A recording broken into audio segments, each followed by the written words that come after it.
I've had the rare privilege a few times to see a live elephant not behind bars but close up.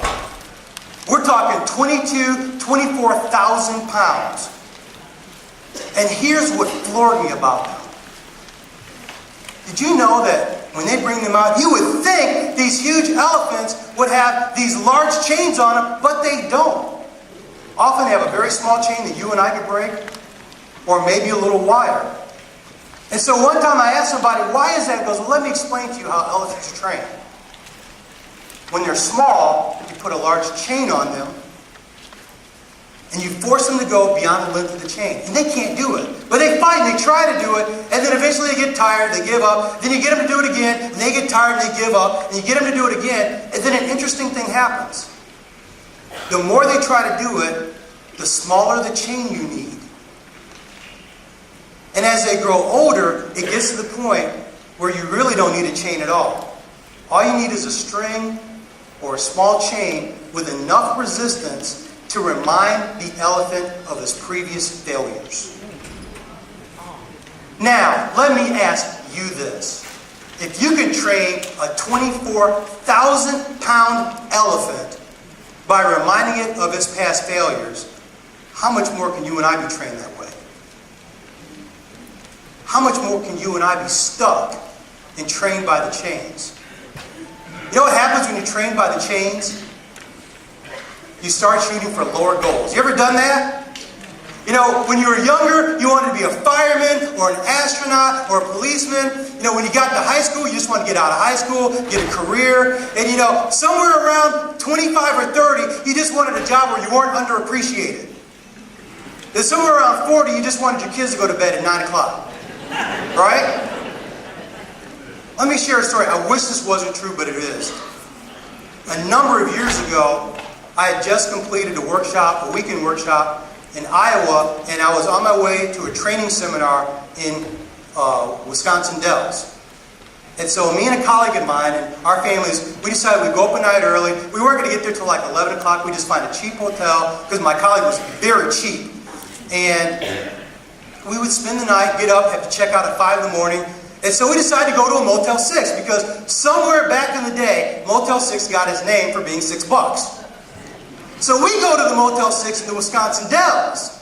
It was $80.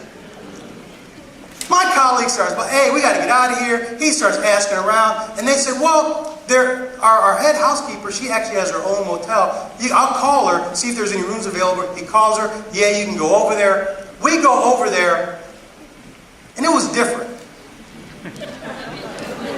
You ever seen the movie Psycho? I'm not kidding. If Anthony Perkins had a wig on, it would have been this woman. And so we go in there, and it's only $35. And my guy's cool. And I'm like, wait a second, I want to see the rooms. You know what I mean? And so she shows us the room, and they were clean and dirty. You know what I mean? You know, you've been to some people's house, they cleaned up, but there was like a stain from when they bought their first Spinners album, this real hole. That's how the room was. So we're looking at it, and I noticed something was weird about it, and I finally, it hit me, and I asked her, I said, do you have any phones in the room? And she looked at me with a straight face. She said, honey, this ain't the Motel 6. And yet, isn't that what some of us do with our own dreams? I think when the Motel 6 becomes our ultimate standard of success. Now, hey, I'm not against it. It serves its purpose. When that's our ultimate dream, is to be like the Motel 6, we got it. You guys knew that. See, you know that sitting in here, but let me ask you, how many times have you woken up and said, this is going to be a bad day? See, just because it feels bad doesn't mean it is bad. I want to do an exercise with all of you. Please, everyone stand up with me. Okay? Everybody who's physically able, please stand up. Everybody who didn't sneak in and actually paid their $25, please stand up. Maybe that's a better way. Even those who snuck in, please stand up. Okay, we're going to do a little exercise. Work with me here, okay? Although the body responds to our emotions also respond to our body. So here's what I want you to do. I want everybody to show me what sad looks like. Because all of us know somebody who's always depressed, right? We probably bought them tickets to come tonight. Okay, everybody show me what sad looks like. Come on, everybody show me what sad. Come on. You guys can't be laughing at me and sad. What are you doing? Okay, show me sad. Everyone's pretty much doing the same thing, you know. Face goes down. Okay, everyone show me what happy looks like. Oh, yeah! All right. Okay, now here's the exercise. Here's what I want to do. Check this out. I'm not going to say it. What I was going to say was really bad. Okay, here's what I want you to do. Stand tall, put your head up, and then smile big. Not that fake, taking a picture at the club smile together. I mean, really big.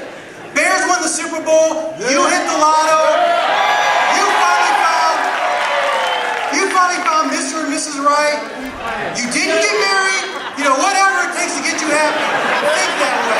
Okay? I want that smile on your face. Now, here's what I want you to do.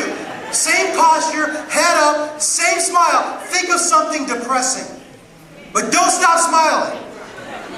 Keep that head up. Keep standing straight. It's hard to do, isn't it? You know why? Our bodies respond to our emotions, but our emotions are also controlled by our bodies. You can go ahead and sit down. University of California did a study one time, and what that study depicted was they took a bunch of depressed people, manic depressants, and they had them do the very same thing, and the results were astonishing. Many of those people, I can't say they were cured, but a number of them actually got off their medication just by doing that exercise. Now, am I saying every time you feel down to stand up, put your head up and smile? Am I saying that? Yeah, that's exactly what I'm saying. If it works, use it. But I know what some of you are thinking. Some of you are thinking, but see, I'm not like the rest of these people. You don't know what I've been through. You don't know the heartache I went through. You don't know the abuse I suffered. You don't know the letdowns I've had, the number of people that I've trusted. See, we come into an event like this, and everybody looks good. You got their foundation on, you know, you got their suits on, they shaved, they actually bathed, changed underwear, all those things that happen. You know, they look so good, and yet, hold on, I got some in my shoe. I'm sorry. Gosh, that hurt. Anyway, they look so good, and yet we think they don't know what we've been through. They haven't. What you guys laughing at?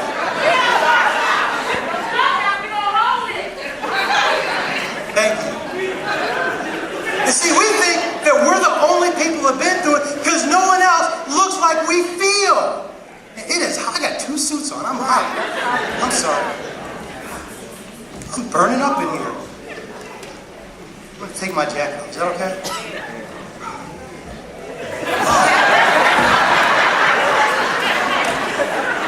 You see, what happens is we all feel this way, but we cover it up. And so we think we're the only ones. Figured it out yet? The reason your boss is always tripping in because of you is because they feel like this. Haven't you figured out that the reason that your boyfriend or girlfriend, significant other, or spouse trips out sometimes isn't because of you? Well, some of you is because of you. But isn't because of you. It's because inside they feel like this. And if they fix this, then they can become different people. They can change. They can hit their goals. They can make their resolutions. They can affect the community. But as long as they just cover it up, every year, same old resolutions.